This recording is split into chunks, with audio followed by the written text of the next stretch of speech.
네, 오늘 본문 우리가 교독한 본문 가지고 근심하지 않아도 되는 이유라는 제목으로 말씀 같이 나누겠습니다. 제 또래의 제가 이제 나이가 많아졌어요. 60이 이제 훌쩍 넘어가지고 또 이제 완전히 할아버지, 진짜 할아버지 이제는. 그러니까 제 또래 정도의 이제 나이가 드신 분들, 또 책을 좋아하시는 분들은 그 미우라 아야코의 책들 한두 권은 다 읽어봤을 겁니다. 일본의 크리스천 여성 작가 미우라 아야코의 대표적인 작품, 우리 빙점도 있고, 그리고 길은 여기에라는 이 작품이 있습니다. 미우라 아야코는 고등학교를 졸업한 후 초등학교 교사로 7년간 봉직하다가 24살이던 1946년 군국주의 교육의 의문을 품고 교단을 떠나게 되었습니다. 그런데 불행하게도 퇴직 후에 폐결핵에 걸리게 되고, 아마 결핵균이 척추로 이제 들어가는 그 병을 척추 카리에스라고 하는가 봐요. 그 병까지 찾아와 37이던 1959년까지 무려 13년간을 병상에서 누워 지내야 했습니다. 길은 여기에라는 이 소설은 절망의 시기를 지나야 했던 미우라 아야코 자신의 이야기를 진솔하게 담아낸 그런 소설이 되겠습니다. 소설에 따르면 미우라 아야코는 병을 앓으며 허무주의에 빠져듭니다. 삶의 무의미함 속에서 자살을 꿈꾸기도 했습니다. 대소변도 가리지 못한 채 침상에서만 지내던 그때 같은 결핵 환자이던 진실한 그리스도인이었던 한 남자를 만나게 되죠. 그 남자의 이름이 다다시였습니다. 그를 통해 예수님을 영접했고 병상에서 세례도 받게 되었습니다. 하지만 안타깝게도 친구이자 연인이었던 다다시는 병을 이기지 못한 채 먼저 죽고 맙니다. 그럼에도 불구하고 이제 미우라 아야코는 더 이상 죽음을 꿈꾸지 않았습니다. 왜냐하면 생명을 향한 새로운 길, 곧 예수 그리스도를 통해 하나님께로 난 새 길을 발견했기 때문이었습니다. 길은 다른 곳이 아니라 여기 곧 예수님 안에 있다는 사실을 알게 되었기 때문입니다. 그래서 소설의 제목이 오늘 저희가 교독한 본문 속에 나와 있는 요한복음 14장 6절을 염두에 둔 길은 여기에라는 제목이죠. 오늘 우리 중에도 더러는 당장 먹고 살 길이 막막한 분들도 있습니다. 앞이 너무 캄캄해 길이 도무지 보이지 않는 그런 분들도 계시죠. 삶의 무게 때문에 질식당할 것만 같은 압박감을 느끼는 분들도 있습니다. 길을 잃어버린 분들, 방향 감각을 상실한 분들이 적지 않습니다. 예수님은 이런 우리에게 오늘 본문 요한복음 14장 1절에서 14절을 통해 자신이 창조주 하나님께 이르는 유일한 길이요 진리요 생명이라고 말씀합니다. 그래서 아무런 주저함도 없이 망설임도 없이 너희는 마음에 근심하지 말라, 하나님을 믿으니 또 나를 믿으라고 하셨습니다. 왜냐하면 하나님 아버지의 집에는 거할 곳이 많기 때문입니다. 또한 예수님의 이름으로 기도하면 무엇이든지 예수님이 친히 다 행하시기 때문입니다. 이런 사실을 전하는 오늘 본문을 통해 우리가 근심하지 않아도 되는 이유 세 가지를 함께 생각하고 은혜 나누겠습니다. 첫 번째 이유는 우리 하나님 아버지의 집에 거할 곳이 머물 방이 많기 때문입니다. 두 번째 이유, 우리 주님이 예수님이 길과 진리와 생명이시기 때문입니다. 그리고 세 번째 마지막 이유, 기도하면 예수님이 친히 다 행하시기 때문입니다. 예수님은 한결같이 자신과 하나님의 관계를 아버지와 아들의 관계로 설명하셨고 자신의 모든 사역을 아버지께 집중했습니다. 이것은 이제 주님과 아들이신 예수님과 성령 하나님의 그 겸손하심, 하나님 아버지 그분이 돋보이게 하는 그런 일들, 그런 태도, 그런 자세로 사역을 하시는 거예요. 사역을 마치고 아버지께로 돌아가는 것과 사람들이 아버지께로 올 수 있도록 길을 만드시는 것, 그것이 아버지로부터 받은 소명이었습니다. 그 소명을 완수해 가시던 중 최후의 만찬의 자리에서 제자들에게 오늘 말씀을 들려주셨죠. 자신의 그 취 때문에 저들의 마음에 근심이 가득한 것을 아신 예수님은 저들에게 너희는 마음에 근심하지 말라고 하셨습니다.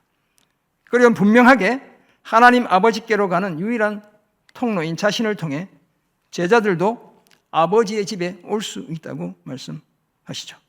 나아가 남겨진 제자들이 앞으로 예수님 자신이 했던 일보다 더 큰 일도 하게 될 것도 말씀해 주셨습니다. 이런 이해를 바탕으로 우리가 오늘 본문을 통해 발견하는 근심하지 않아도 되는 그 첫 번째 이유로 하나님의 집에 거할 곳이 많기 때문입니다. 본문 1절에서 예수님은 제자들에게 너희는 마음에 근심하지 말라, 하나님을 믿으니 또 나를 믿으라고 하셨죠. 이런 말씀을 하신 이유는 자신이 팔리고 제자들이 올 수 없는 곳으로 자신이 간다는 말을 들은 제자들의 마음에 근심의 소용돌이가 일었기 때문에 그렇습니다. 이 근심하다는 말 자체가 이렇게 소용돌이가 일다, 이런 뜻을 가지고 있어요. 예수님은 하나님과 자신에 대한 믿음을 저들의 근심의 해결책으로 제시하고 있는 것입니다. 그리고는 근심하지 않아도 되는 믿음의 분명한 근거를 2절 이하에서 자세히 말씀해 주십니다. 그 첫 번째 이유는 내 아버지, 곧 하나님 아버지의 집에 거할 곳이 많기 때문에 그렇습니다. 만약 그렇지 않다면 제자들에게 다 말했을 것이고 자신은 지금 제자들을 위해 거처를 예비하러 가신다고 하셨습니다. 그리고 거처가 예비되면 다시 오셔서 제자들을 영접하여 자신이 있는 곳에 저들도 있게 해 주시겠다고 약속하십니다. 주님이 자신의 죽음, 부활, 승천, 재림까지 다 내다보고 이 말씀을 하시고 계신 것이죠. 지금까지 많은 성도들이 이 말씀을 예수님이 하늘로 올라가셔서 주님이 거할 곳이 많다, 거처를 예비하러 간다, 이렇게 얘기하시는 이 말씀을 우리 주님이 하늘로 올라가셔서 마치 우리 성도들이 머물 크고 멋진 집을, 저택을 짓는 것처럼 이해해 왔습니다.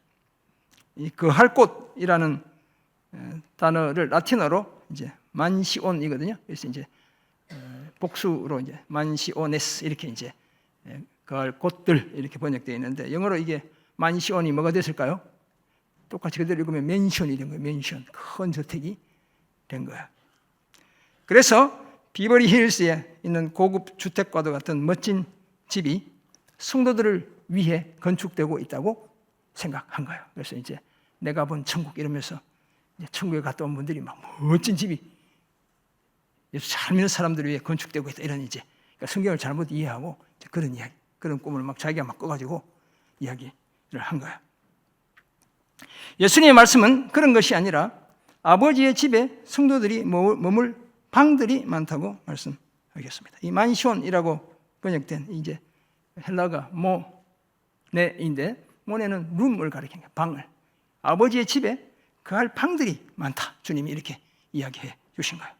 예수님은 건물에 대해 말씀하신 것이 아니라 성도들과 하나님 아버지 사이에 있게 될 친밀한 교제에 대해 말씀해 주신 겁니다. 자신이 인도한 제자들이 하나님의 집에 있는 그 방들에 머물며 하나님 아버지와 한없이 가까이 하게 될 것을, 지내게 될 것을 말씀해 주셨습니다. 성도들이 머물 거처는 사실 예수님의 십자가 사역을 통해 완벽하게 다 준비된 것이나 다름없습니다. 따라서 예수님은 건물을 짓는 분이거나 그곳을 수리하는 그런 분이 아니라 성도들을 아버지의 품으로 하나님의 집으로 인도하셔서 하나님과 교제하게 하시는 그런 분입니다. 자신을 믿는 제자들을 확실히 아버지의 집으로 인도하시고 그곳엔 거할 곳이 많기 때문에 제자들에게 마음에 근심하지 말고 하나님을 믿고 또 나를 믿으라고 말씀하신 겁니다. 사랑하는 성도 여러분, 예수님이 십자가에 들려 목숨을 잃는 것은 당장은 예수님을 따르던 많은 사람들의 근심거리였겠죠. 제자들이 생업을 포기하고 예수님을 3년간 따라 다녔습니다. 그런데 어느 날 이제 주님이 서서히 나는 죽고 떠나야 한다는 얘기를 계속 하시는 거예요. 그러니까 저들의 입장에서 보면 삶의 기반이 한꺼번에 다 와르르 무너지는 것이나 다름없었습니다. 사실 그때 제자들은 나라가 새롭게 되기를 바랐죠. 동시에 그 새로운 나라에서 나름 한 자리씩 차지하기를 기대했습니다. 그런데 예수님이 자꾸만 죽어야 한다고 3번이나 반복적으로 말씀하시고, 더군다나 최후의 만찬의 자리에선 제자들 중 한 사람은 나를 팔아넘기고 믿고 따랐던 형님인 베드로, 수제자 베드로마저 예수님을 부인한다고 말씀하시자 앞으로 일이 어떻게 전개될지 다른 제자들의 그 마음에 근심이 이만저만이 아니었습니다. 마치 미궁으로 빠져드는 기분이었죠. 주님의 말씀을 다 이해하지 못해서 도대체 이게 뭔가 이런 생각을 했을 겁니다.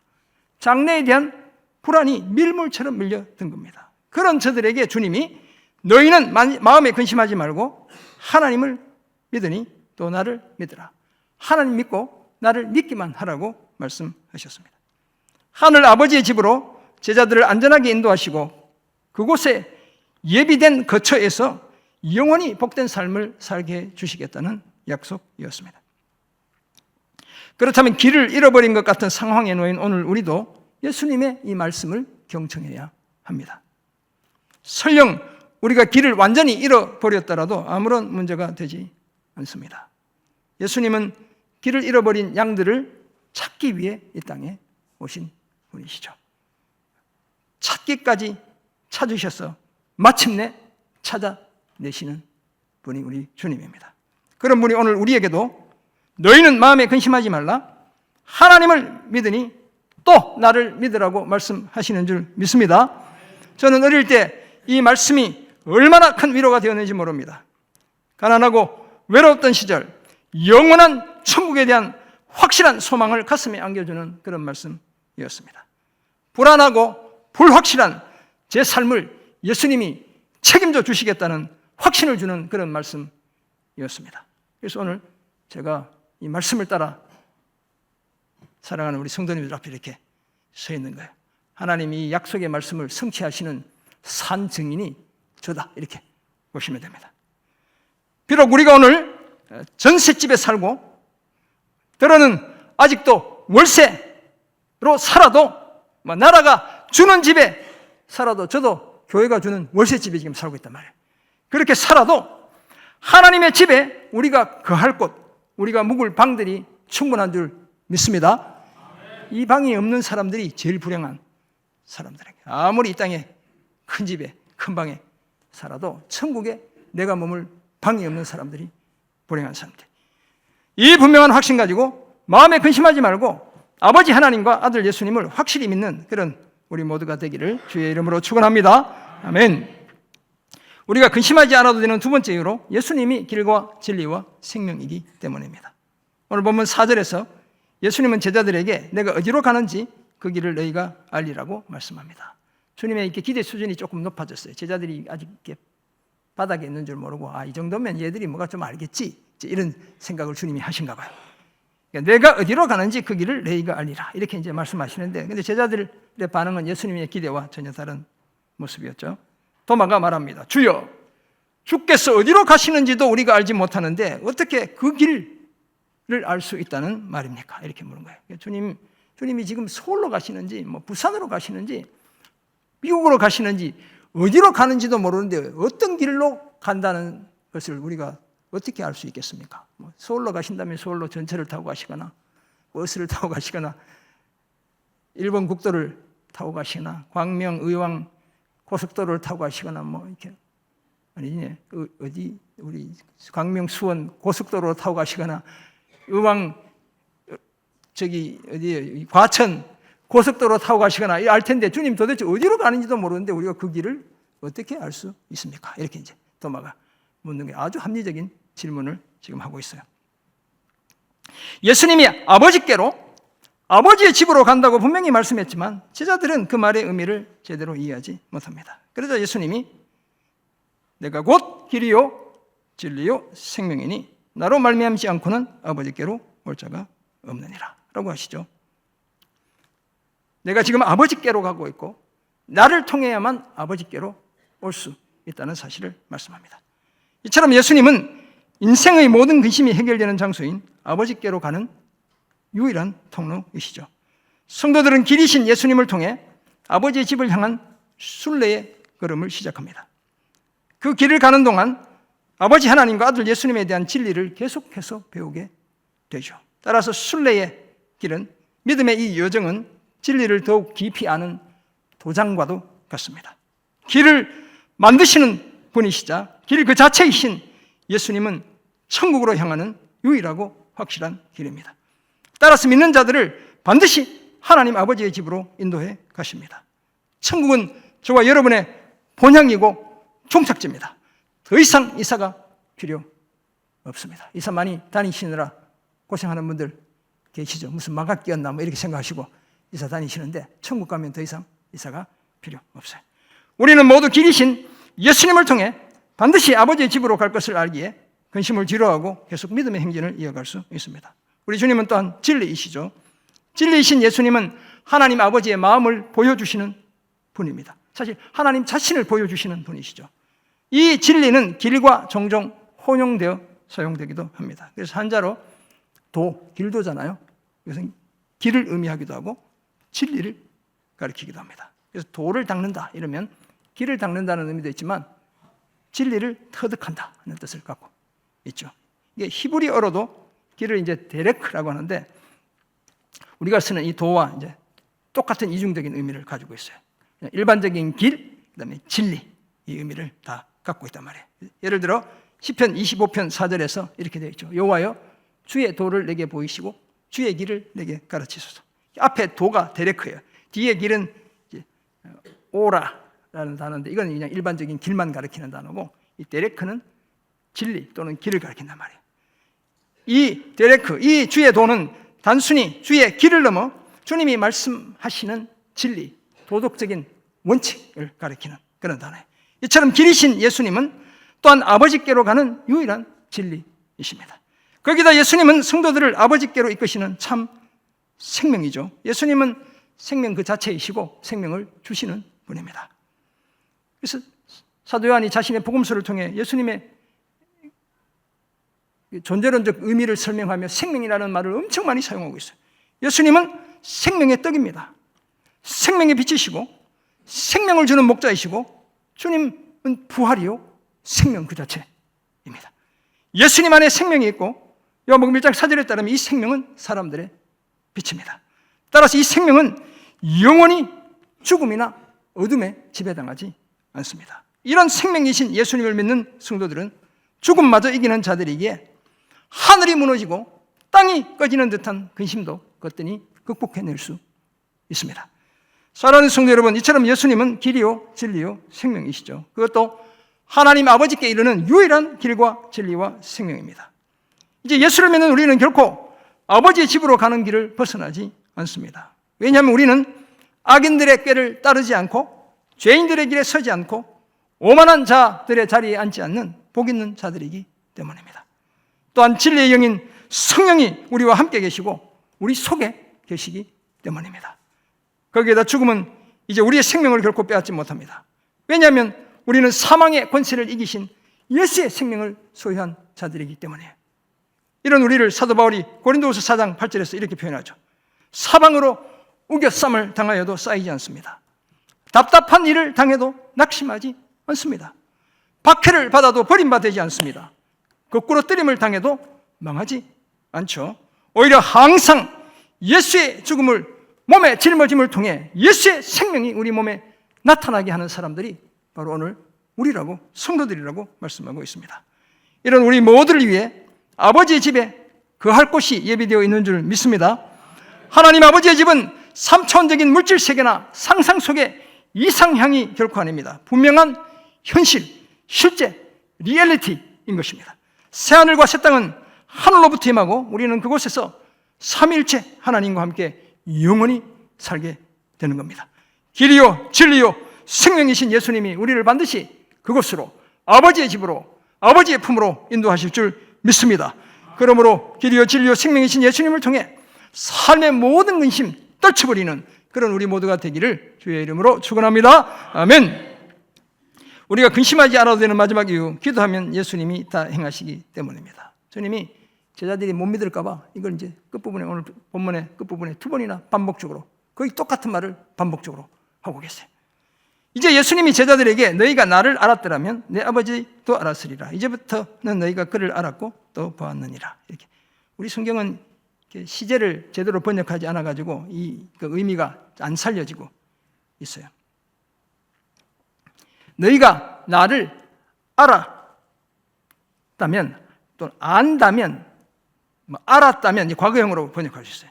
내 아버지를 알게 될 것이다. 너희가 지금 그를 알기 때문에 이미 아버지를 본 것이다. 이렇게 이 시제를 엄청 다르게 사용해서 과거, 미래, 현재, 완료 이렇게 사용해서 주님이 제자들에게 말씀하는 거예요. 지금 나를 아는 것, 이미 하나님을 아는 것이고 하나님을 본 것이다. 미래에 하나님을 알게 될 뿐만 아니라 이미 알고 본 것이다. 이렇게 주님이 말씀하고 계신 거예요. 예수님 자신이 하나님의 본체이시기에 예수님을 아는 것은 하나님을 알고 또한 본 것이라고 말씀합니다. 그래서 이번엔 빌립이 도마나 빌립이나 다 이렇게 도친개친이에요. 그러니까 제자들의 수준이 다 이렇게 주님의 기대보다는 한참 못 미치는, 주님이 이렇게까지 얘기하시는데도 빌립은 한 수 더 뜨죠. 주여 아버지를 우리에게 보여주옵소서. 주님이 지금 알고 보았다고 얘기하는데도 아버지를 우리에게 보여주옵소서. 그리하면 족하겠나이다. 이게 이제 그렇게 해주시면 더 이상 묻지 않겠습니다. 요청하지 않겠습니다. 이렇게 이야기했어요. 여전히 예수님이 하나님의 본체라는 사실을 알지 못했기 때문에 하는 말이었죠. 그러자 예수님이 이렇게 얘기합니다. 빌립아, 내가 이렇게 오래 너희와 함께 있었는데 네가 나를 알지 못한단 말이냐. 나를 본 자는 아버지를 이미 보았거늘 어째서 다시 아버지를 보이라고 하느냐. 주님이 이렇게 말씀하셨어요. 자신을 보고도 아버지를 보지 못하느냐는 말씀이었습니다. 계속해서 내가 아버지 안에 거하고 아버지가 내 안에 계신 것을 내가 믿지 아니하느냐. 내가 너희에게 이르는 말은 스스로 하는 것이 아니라 아버지께서 내 안에 계셔서 그의 일을 하시는 것이다 라고 말씀합니다. 아버지 하나님과 아들 예수님이 서로 안에 계시는 것은 물론이고 자신이 하시는 그 모든 말까지도 하나님의 일을 하는 것이다 라고 말씀하시죠. 그런데도 네가 하나님 아버지를 보여달라고 말하느냐 라고 주님이 되물으셨습니다. 그리고 내가 아버지 안에 거하고 아버지께서 내 안에 계심을 믿으라. 그렇지 못하겠거든 행하는 그 일로 말미암아 나를 믿으라고 하시죠. 하나님도 믿고 하나님을 나타내는 자신도 믿어야 한다는 말씀입니다. 예수님을 믿어야 예수님이 하는 일을 그 사람도 하고 또한 그보다 큰 일도 하게 되는데 그 이유는 예수님이 아버지께로 가시기 때문입니다. 요한복음 16장 7절에도 보면 내가 가는 것이 너에게 유익하다. 왜냐하면 성령이 오시기 때문이다. 이렇게 이야기하셔요. 같은 맥락에서 주님이 이런 말씀을 하고 계신 것이죠. 여기서 더 큰 일은 선교와 관련된 것으로 이해할 수 있습니다. 자신이 보내시는 성령과 제자들의 헌신을 통해 더 많은 회심이 일어나게 될 것을 말씀해 주고 계시죠. 우리 주님이 승천하실 때 그 승천의 장면을 지켜보는 사람들이 500여 형제들이었어요. 주님이 전도하신 실제로 예수 믿고 끝까지 따르게 하신 분은 성도들은 500명 또 그보다 조금 더 정도죠. 실제로 우리 무디 목사님, 빌리 그리암 목사님은 얼마나 많이 전도했을까요? 주님과 비교할 수 없을 만큼 수많은 수십만 수백만 영혼을 주님께로 돌아오게 하죠. 주님이 바로 성령을 통해 제자들이 헌신을 통해 그런 구원의 역사가 일어나게 될 것, 더 큰 일로 내다보고 말씀하고 계신 거예요. 아버지와 아들을 믿는 사람은 예수님의 이름으로 무엇을 구하든지 예수님이 친히 행하시는데 13절 그 이유는 아버지로 하여금 아들로 말미암아 영광을 받으시게 하기 위함입니다. 결론적으로 주님이 같은 말을 다시 반복하시죠. 내 이름으로 내게 무엇이든 구하면 내가 행하리라고 말씀해 주십니다. 이처럼 믿고 기도하면 예수님이 자신의 이름으로 무엇이든 친히 행해 주시기 때문에 근심할 아무런 이유가 없습니다. 더구나 기도 응답을 통해 하나님이 영광을 받으시니 혹시 근심할 일이 우리 인생에 생기면 그것은 기도하라는 하나님의 뜻이고 요청인 것입니다. 사랑하는 성도 여러분, 출애굽의 지도자 모세는 시편 90편 10절에서 우리 연수가 인생의 날들이 70이요 강건하면 80이라도 요즘 같으면 뭐 인생의 연수가 80이요, 강간하면 90이어도 뭐 이렇게 아마 했겠죠. 이때는 70, 80이 엄청 오래 사는 거예요, 사실. 그 연수의 자랑은 수고와 슬픔뿐이요, 신속기간이 우리가 날아가나이다 라고 고백합니다. 위대한 하나님의 사람, 뭐 유대인들이 그토록 초항하는 모세조차도 우리 인생에 수고와 슬픔, 근심이 가득하다고 인정하고 있습니다. 그렇게 살다가 날아가듯 훌쩍 떠나는 것 인생이라고 고백하고 있죠. 이처럼 수고와 슬픔에서 완전히 비껴선 사람은 우리 중에 한 사람도 없습니다. 인생의 고비마다 두려움과 절망이 우리를 사로잡습니다. 낭패와 좌절이 우리를 감싸기도 합니다. 짙은 안개와 칠흑 같은 어둠이 우리의 시선을 방해해 갈피를 잡지 못하게 만듭니다. 그것이 인생이죠. 한 고개 넘으면 또 다른 고개가, 넘어야 할 그 고개가 우리 앞에 놓여 있습니다. 하지만 하나님 아버지께로 오는 유일한 길이요 진리요 생명이신 예수님을 믿는 우리는 더 이상 이런 근심의 노예로 살지 않습니다. 오히려 우리가 예수님의 일을 할 뿐만 아니라 더 큰 일도 행한다는 확신 속에 살아갑니다. 예수의 이름으로 구하면 주께서 다 행하시고 그 일을 통해 하나님께 영광을 돌려드릴 수 있음을 또한 믿습니다. 그렇다면 우리의 인생의 근심은 이제 영적인 주마 가편과 같은 것입니다. 믿음의 여정을 달리는 우리가 더 빨리 더 힘차게 달리라고 채찍질하는 것과 같은 거예요. 주께로 더 빨리 더 가까이 가게 하는 일종의 연료와도 같은 것입니다.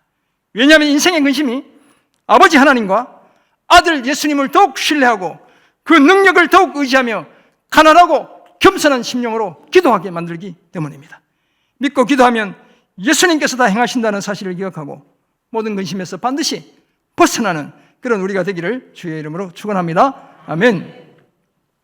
오늘 본문을 통해 근심하지 않아도 되는 이유 세 가지 생각해 보았습니다. 우리 아버지 집에 거할 곳, 머물 방들이 주님과 교제하며 따뜻한 아랫목이 내가 앉아있을 그 방들이 충분히, 누워있을 그 방들이 충분히 많다고 얘기하시기 때문이고, 뿐만 아니라 그 곳으로 가는 그 확실한 길, 우리 주님이 길이요 진리요 생명이기 때문이고, 이 땅을 살며 근심 중에 기도하면 주님이 다 행하시기 때문이라는 사실을 우리가 알게 되었습니다. 그러면 어떤 삶을 힘써야 할까요? 첫째는 믿고 근심을 그쳐야 합니다. 이것은 일종의 선언인 것입니다.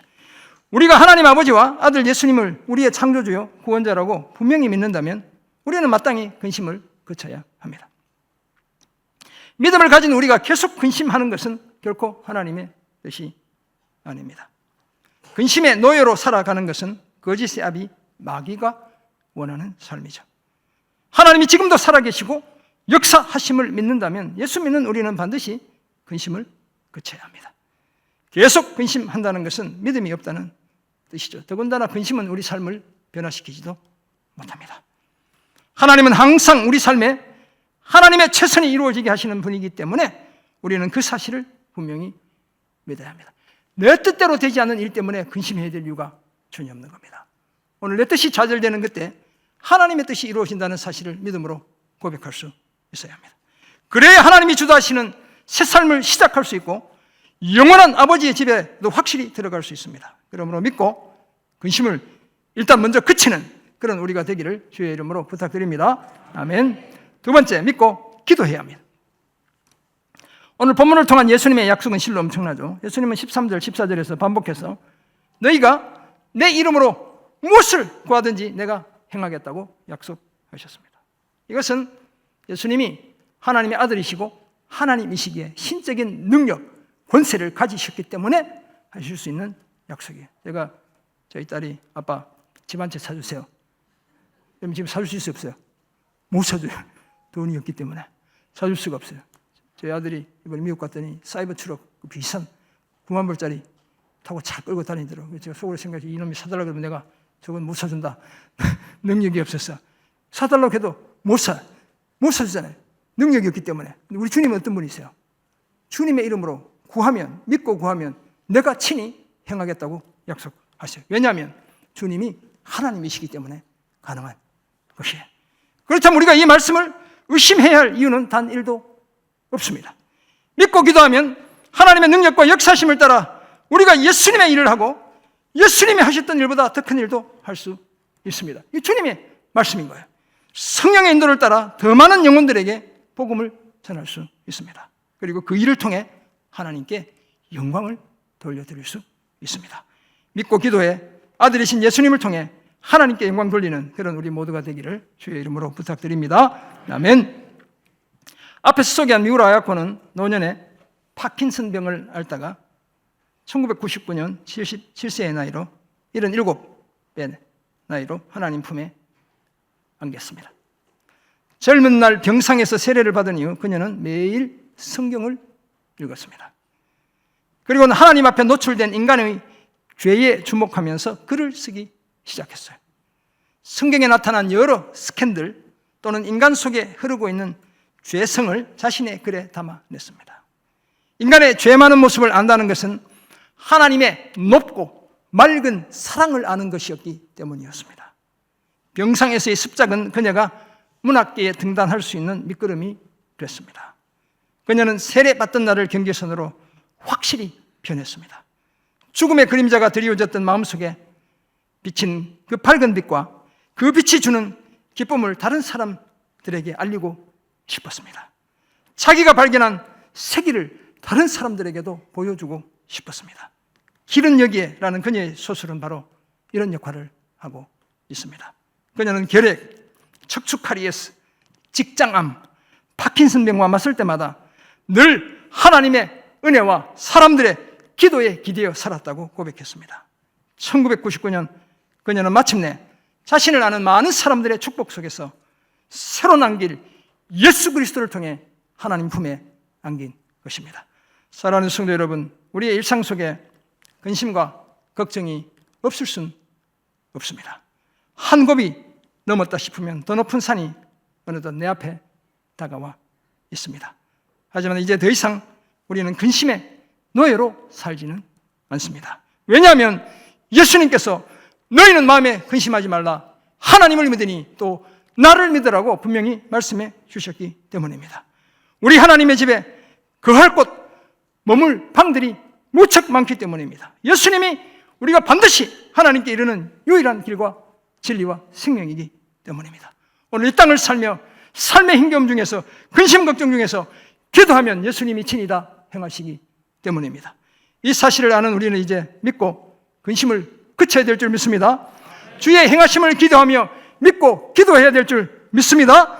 이렇게 약속된 말씀을 신뢰함으로 인생의 근심에서 완전히 해방되는 그런 우리 모두가 되기를 주의 이름으로 축원합니다. 아멘. 기도하겠습니다. 사랑의 주님, 오늘 주신 귀한 말씀을 기억합니다. 너희는 마음에 근심하지 말라, 하나님을 믿으니 또 나를 믿으라는 이 주님의 음성이 오늘 우리 각자를 향한 분명한 주의 음성으로 들려지는 놀라운 은혜와 축복 주여 허락해 주옵소서. 감사드리며 예수님의 이름으로 기도드립니다. 아멘.